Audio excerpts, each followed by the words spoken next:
I worked at 1845 yesterday.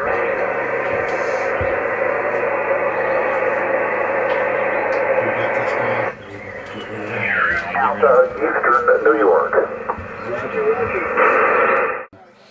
So I'm in a field, standing in a field behind Troy Howard Middle School, where is it the Waldo County Amateur Radio Club is having an event. I'm with Jim Stevenson, who I've known over the years through his many wonderful greetings as I enter the YMCA. That's right, early in the morning.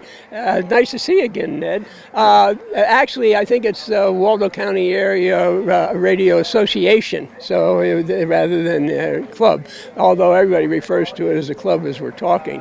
And so therefore, what we have going on here today, you've shown up for, is a exercise that's done every year called Field Day, and it's run by our national organization, the ARRL, which is the Amateur Radio League national organization, and the function for the purpose of it is besides being a contest where we gather points to see how well we've done, is to give ourselves some time to become familiar with our equipment if we're ever having to go out and be part of an exercise or of a disaster or something like that. So we're testing out our abilities to set up our equipment and to make contact throughout the areas and keep track of it and see how well we do within the contest. So anyhow, we have communications, which we're testing our ability and how far we can transmit and how clear of a signal that we can get and so forth, and be able to communicate during these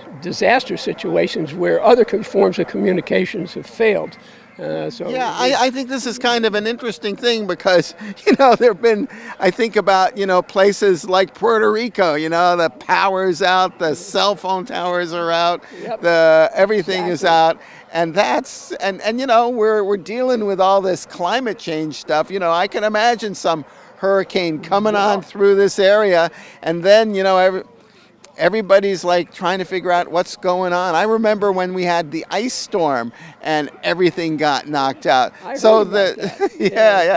was back when you were in warmer climates, I suspect. That's right. But tell me a little bit about this technology. What is this technology? I see these towers you've set up, and it looks like the radios look a lot like, to me, fancy CB sets.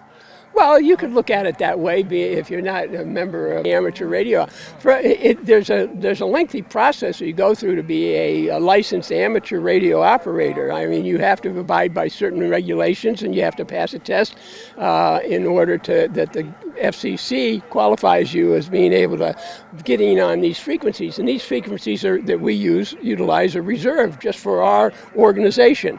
And they cover a great span. We do not only regular radio communications with voice, we do digital, we do Morse code, we do slow scan TV, talk to satellites and so forth. Here we're just practicing our normal over-the-land communications and capabilities, because if you have to set up in a hurry, you don't want to have to be dealing with a lot of other extra activities in that regard. So in any event, just to mention the disasters though, we don't mention Hawaii, but there's a whole section of Hawaii that doesn't have any communications right now because of the lava flow that's come down and made a segment that has no power and nothing else. And so our communication gear that we utilize here, there's several ways that we power it. One of them is we power it on batteries, we power it on solar cells, and we power it with gasoline generators.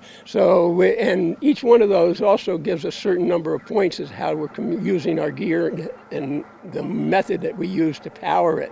And that's how we score our points too. Okay. So it's a game in a way that's going on right now. Well, yeah, they wouldn't get us out here otherwise.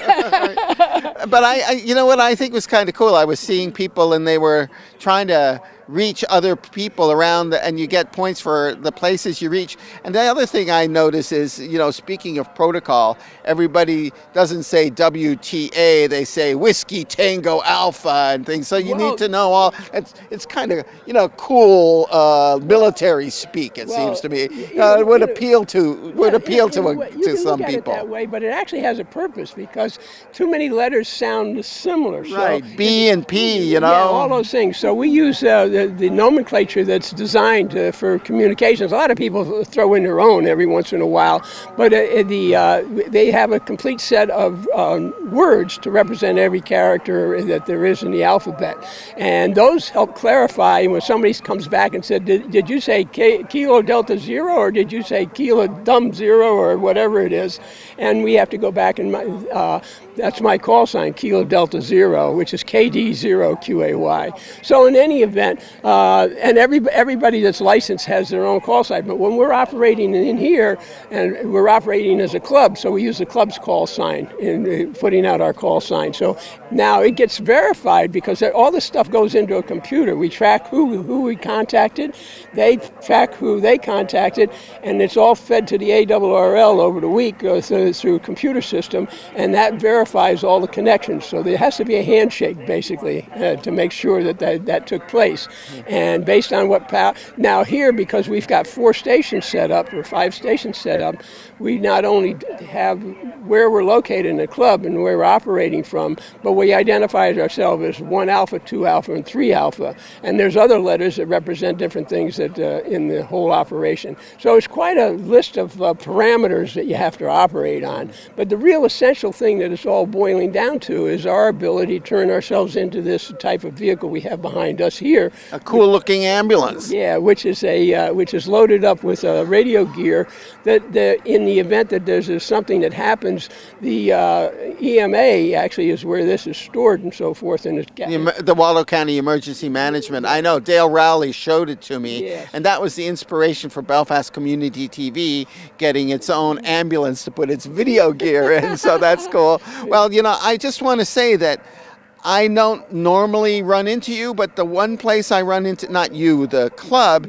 is at like the canoe races. You guys have, what other things do you do? Well, besides the canoe races on the Passy and on the St. George, which are the beginning of all of the boating in the season, and sometimes it's iced over and we don't get to do it. But we also do the bike across Maine, the trek across Maine, the Islesboro Swim, because the Races Group, which is a organization that it can be called upon, the Races is manned by volunteer amateur radio operators, and they come from other segments. They come from Camden, they come from Bucksport, they come from all over, and they're not actually members of our club. So Races can draw on all of these people that are members of the Races operation.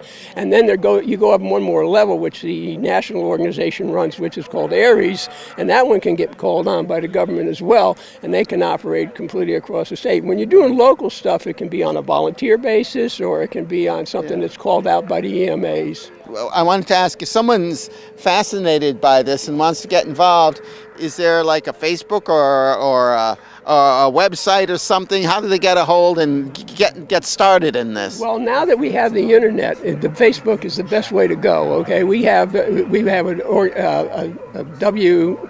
WACRA, Waldo County Area Radio Association.org. That's the internet address. We also have Facebook, which is the same, call the letters Waldo County Area Radio Association. I'll put it on the screen here. Okay.